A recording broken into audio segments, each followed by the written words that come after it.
June 28th. Saint Irenaeus, Bishop, Martyr. This saint was born about the year 120. He was a Grecian, probably a native of Lesser Asia. His parents, who were Christians, placed him under the care of the great Saint Polycarp, Bishop of Smyrna.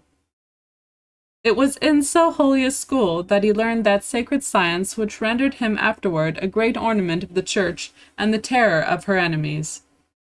Saint Polycarp cultivated his rising genius, and formed his mind to piety by precepts and example. And the zealous scholar was careful to reap all the advantages which were offered him by the happiness of such a master.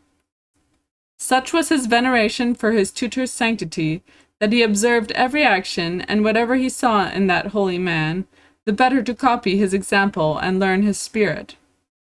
He listened to his instructions with an insatiable ardor, and so deeply did he engrave them on his heart that the impression remained most lively even to his old age.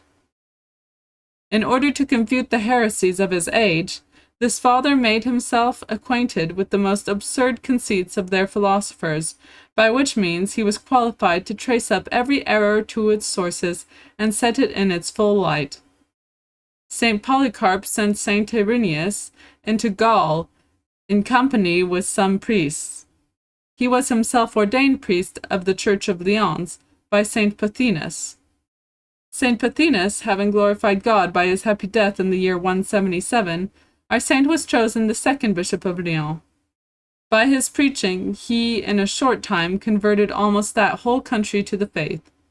He wrote several works against heresy, and at last with many others suffered martyrdom about the year 202 under the Emperor Severus at Lyons.